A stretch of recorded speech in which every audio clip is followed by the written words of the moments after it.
안녕하십니까? 통계 비전공자의 통할못들을 위한 기초통계 강의 회귀분석 5번째 시간 10-5 R스퀘어를 어떻게 해석해야 할까?입니다. 자, 저희가 지난 시간에 회귀분석은 독립변수와 종속변수의 직선관계만 분석 가능하다. 그래서 우리는 항상 회귀분석하기 전에 3포도를 찍어봐야 한다.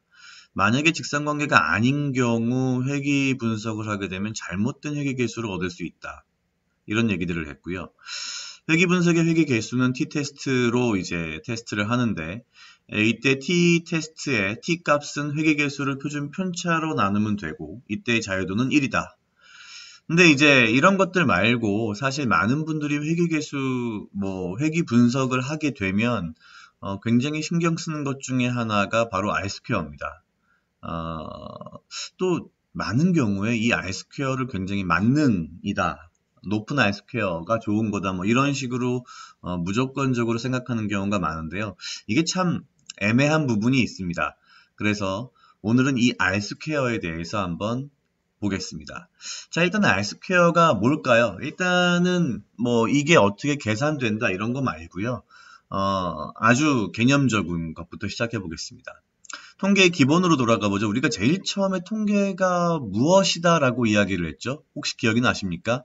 제가 항상 강조하는 겁니다만 통계란 분산의 마법이다 라는 표현을 씁니다. 역시 이 R스퀘어에도 분산의 마법이 숨어 있습니다. 이제 보통 회귀 분석에서는 종속변수와 독립변수의 인과관계를 먼저 논리적 이론적인 어떤 틀 안에서 설정을 하고요. 그러고 나서 독립변수로 종속변수를 설명하려고 합니다. 그 인과관계, 즉 원인이 독립변수고 결과가 종속변수인 거죠. 그래서 결과가 나왔을 때 유의하다면 이것을 x가 1 증가할 때 y가 베타, 회귀계수만큼 증가한다, 감소한다 이런 식으로 이제 설명을 하죠. 그런데 사실 회귀 분석뿐만 아니라 앞에서 했던 그 F테스트, 그러니까 분산 분석도 마찬가지지만 우리가 하는 통계란 결국에는 분산을 얼마나 잘 설명하는가가 목적입니다. 대부분의 경우 그렇습니다. 특히 회귀 분석에서는 결국 종속변수의 분산을 독립변수로 얼마나 잘 설명할 수 있느냐 이게 관건인 거죠. 이게 궁극적인 목적입니다, 사실은. 자, 이랬을 때 결론적으로 우리가 하는 통계적 분석, 특히 회귀 분석이란 무엇이냐, 이론이나 논리를 바탕으로 종속변수를 설명할 수 있는 모델을 만들어서, 그죠? 이때 이 모델에 들어가는 독립변수를 우리가 설정을 합니다. 물론 이론과 논리를 바탕으로 보통 그렇게 합니다. 이렇게 했을 때 종속변수의 분산을 여기선 모델이라고 통칭합니다만 독립변수 혹은 독립변수들로 설명을 하는데 여기서 우리의 이 모델이 큰 문제가 없다면, 우리의 독립변수가 큰 문제가 없다면 어느 정도의 종속변수의 분산을 설명하고 그리고 남은 오차는 이제 랜덤한 분산일 겁니다. 자, 여기서 보다시피 이제 이 동그라미 원을 종속변수 y의 분산이라고 가정을 하죠. 이랬을 때 우리는 실제 모델이라는 것, 즉 독립변수를 써서 이 종속변수 y의 분산을 설명하는 거죠. 이 새롭게 추가된 우측의 투명한 독립변수 x, 이 원이 이제 종속변수 y의 분산을 설명하는 겁니다. 그래서 겹치는 부분이 바로 이제 설명된 분산, 누구에 의해서? 독립변수 x에 의해서 설명된 분산이고요. 그리고 이 겹치지 않은 나머지 부분이 에러, 오차의 분산, 랜덤한 그냥 오차인 거죠. 이제 이런 식으로 사실은 종속변수의 이 분산을 설명하는 겁니다. 이게 사실 회귀 분석의 핵심이죠. 이때 이제 R스퀘어란 무엇이냐? 종속변수의 전체 분산, 이 전체 분산에서, 그죠? 요거 분에 설명된 분산을 R스퀘어라고 합니다. 사실은. 이게 R스퀘어인데, 그래서 R스퀘어가 높다라는 건 무슨 말인가요?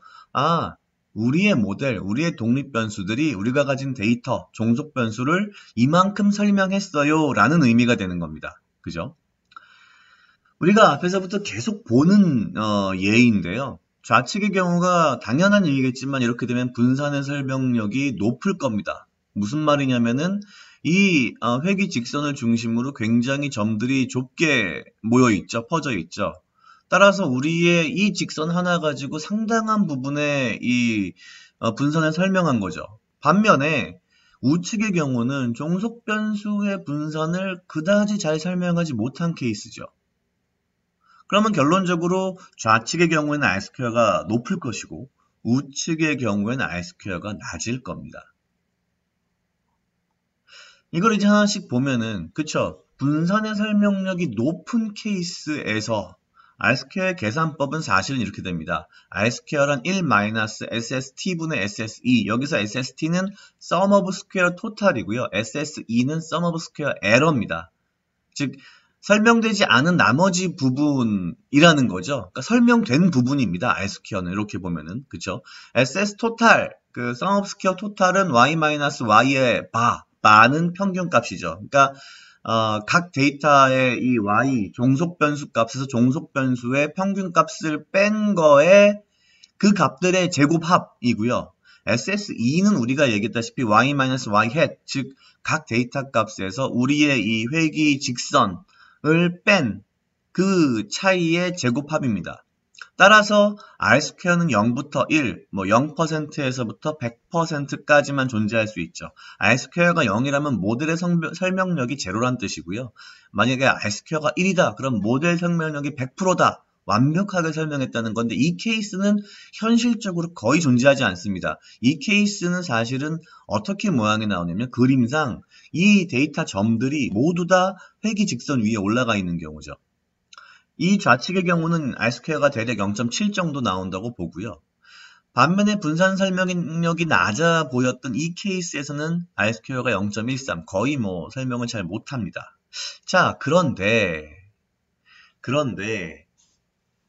중요한 건 R2가 뭘 의미하고 어떻게 해석을 해야 되느냐 앞에서 이야기를 했는데 다시 한번 이야기하자면 R2는 모델의 분산 설명력이라고 볼 수 있습니다. 사실 그렇게 대놓고 설명하진 않지만 이는 우리가 만든 모델, 독립변수 혹은 독립변수들이 얼마나 데이터를 잘 설명했느냐를 의미하는 거죠. 그렇다면 이제 이런 문제가 있습니다. 특히 우리나라에서는 R2, 사실 외국도 마찬가지입니다만 이 통계 초심자들이 R2에 목숨을 거는 이유가 R2가 높으면 무조건 좋다라는 믿음이 있어서인데 높으면 무조건 좋으냐? 그렇지 않습니다. 이게 상당히 좀 애매한 부분인데요. 물론 높은 게 그럼 나쁘냐? 이런 건 아니죠. 나름의 의미는 있습니다. 그러나 높은 R2가 모든 것을 다 해결해 주진 않습니다. 무슨 얘기냐? 사실 R2를 확인하기 전에 우리는 회귀 분석의 결과를 보자마자 리지절 플롯, 잔차도라고 하는 것을 볼 필요가 있습니다. 이게 이제 뭐와 관련이 있냐면 나중에 또 하겠습니다만 회귀 분석의 assumption, 전제 조건과 관련이 있는데요. 제가 항상 얘기하지만 이 전제 조건부터 이야기를 하고 회귀 분석을 공부하면 굉장히 어려워지기 때문에 나중에 하겠습니다. 어쨌거나 잔차도라는 걸 제가 뒤에 보여드릴 텐데 이게 랜덤하게 모양이 나와야 됩니다. 이 그림이 랜덤하다는 건 무슨 뜻이냐면 어떠한 패턴이 없다는 걸 의미합니다. 또한 의미 없는 독립변수가 그냥 막 추가돼도 실제 R2는 증가합니다. 이게 굉장히 중요한 거죠. 왜냐하면은 의미 없는 아무 상관없는 독립변수를 추가해도 약간의 분산은 어떻게든 눈꼽만큼은 설명이 되죠. 따라서 R2는 아주 미세하지만 증가합니다. 따라서 무슨 말이냐? R2가 높은 게 무조건 좋은 거다라고 한다면 우리는 그냥 독립변수를 무조건 때려 박으면 됩니다. 이제 이거를 덤핑한다고 보통 표현을 하는데 이건 굉장히 좋지 않습니다. 왜냐하면 독립변수 한 개가 추가되면 자유도가 1 증가하는 거고 그건 우리가 자유도를 1 잃는다, 손실하게 된다라는 의미가 되는 거죠.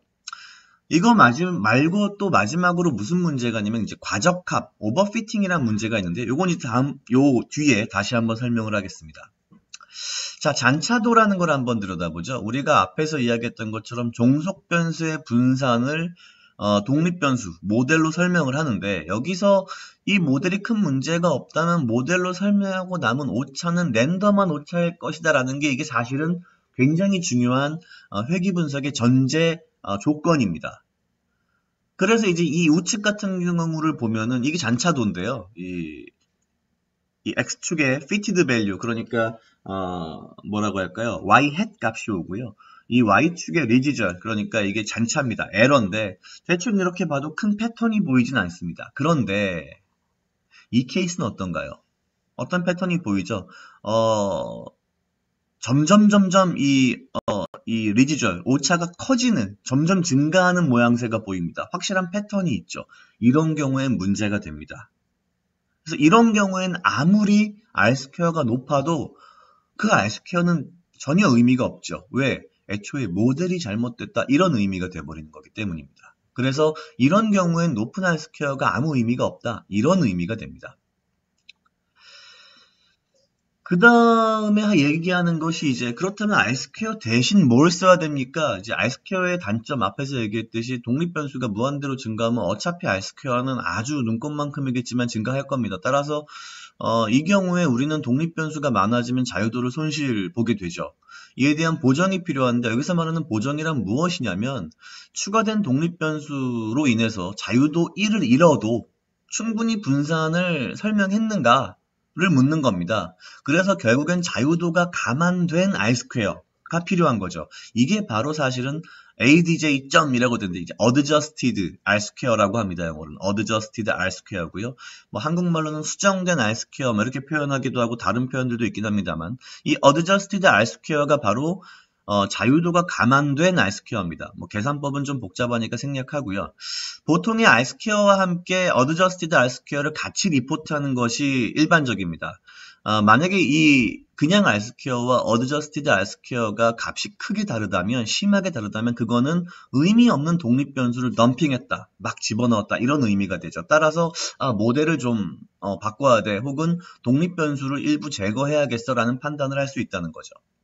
이 경우에는 R스퀘어가 아무리 높아도 Adjusted R스퀘어가 낮다면 의미가 없는 겁니다. 마지막으로 이제 과적합인데요. 이게 사실은 좀 기초적인 레벨에서는 좀 어려운 내용입니다. 그리고 사실 이 오버피팅, 뭐 오버에스티메이션이라고도 하는데 이 문제가 특히 최근에 머신러닝 같은 것이 이제 각광을 받으면서 좀 더 관심이 됐는데요. 과적합이란 게 이제 기본적으로 어떤 거냐면요. 이렇게 보시면 됩니다. 우리는 여전히 사실은 모집단을 가지고 분석을 할 일은 거의 없습니다. 평생을 가도 거의 없죠. 우리는 표본을 수집해서 그 표본을 가지고서 분석을 합니다. 그런데 이제 이런 경우가 있죠.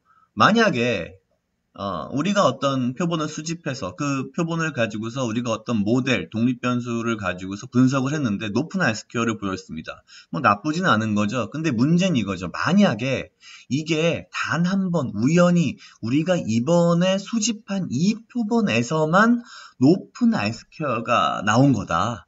라고 한다면 이건 심각한 문제가 있습니다. 왜냐하면 우리가 같은 대상, 같은 모집단을 대상으로 다시 한번 표본을 수집해서 우리가 이번에 봤던 아주 우수한 모델, R스퀘어가 좋았던 우수한 모델이라고 생각한 걸 적용을 했더니 어떤 결과가 나올까요? 굉장히 낮은 형편없는 R스퀘어가 나올 겁니다. 따라서 이 경우에는 우리가 이번에 모집한, 우리가 이번에 모은, 이번에 가지고 있는 이 샘플에만 이 모델이 적합하다면 이거는 이 샘플에만 과하게 적합한, 그래서 과적합이라고 하죠. 오버피팅 된 모델이기 때문에 의미가 없다라는 거죠. 그럼 이걸 어떻게 판단하고 해결할 거냐? 사실은 이제 크로스 밸리데이션이라는 그 방법을 쓰긴 하는데요. 이게 사실 과거에는 뭐 개념만 있었지 현실적으로 많이 쓰이지 못했습니다. 왜냐면 이게 기본적으로 이런 방식을 사용합니다. 우리가 샘플을 가지고 있습니다. 그럼 이 샘플을 둘로 나눕니다. 랜덤하게. 나눈 다음에 한쪽 샘플을 가지고서 먼저 모델을 피팅하죠. 그런 다음에 나온 모델을 가지고서 나머지 이 절반의 샘플에다가 한번 적용해 봅니다. 그래서 잘 나오나 안 나오나 확인해 보는 거죠. 이게 왜 과거에는 잘 안 쓰였냐면요. 샘플을 모으기도 힘든데, 즉 샘플이 이 데이터 자체가 작은데 이걸 쪼개고 뭐 이러기가 너무 어려웠죠. 그래서 이거 말고 다른 방법들을 많이 썼는데 지금은 빅데이터라는 게 되면서 샘플을 그냥 랜덤하게 반으로 쪼개도 한쪽 샘플, 절반의 샘플만 해도 굉장히 샘플이 커진 거죠. 그래서 지금은 크로스 밸리데이션이 굉장히 많이 쓰이는 겁니다. 이건 이제 나중에 여러분들이 좀 더 깊이 공부를 하시고 많이 공부하시면 그때 이제 만날 일이 있으실 거고요. 오늘의 결론입니다. 사실 아이스퀘어는 결론적으로는 애증의 대상이죠. 아이스퀘어는 모델, 독립변수가 데이터를 얼마나 잘 설명했는가를 의미하는데, 그래서 아이스퀘어가 높다는 건 사실 설명력이 높다는 의미이기 때문에 나름 좋은 뜻입니다. 그러나 높은 아이스퀘어가 모든 것을 해결해 주지는 않습니다. 단점으로는 아이스퀘어를 높이는 것이 단일한 목적이라면 무한히 많은 독립변수를 추가할 수 있고요. 이 경우 우리는 독립변수를 추가할수록 자유도를 손실보기 때문에 사실 좋지 않습니다. 그래서 수정된 R스퀘어, Adjusted R스퀘어를 쓰는 것이 좋다. 인 것이고요. 사실 그 R스퀘어만 이야기해서 제가 뭐 앞에서 이야기를 하진 못했으나 궁극적으로는 어떤 독립변수를 사용할 때 모델에서 이 독립변수를 썼을 때 R스퀘어가 높으냐 낮으냐보다 더 중요한 것은 그 독립변수와 종속변수 사이의 논리성과 이론적 근거입니다. 자, 이런 부분들까지 오늘 R스퀘어에 대해서 한번 이야기를 해봤습니다. 회귀분석 5번째 시간 10-5 R스퀘어를 어떻게 해석해야 할까? 오늘은 여기까지입니다.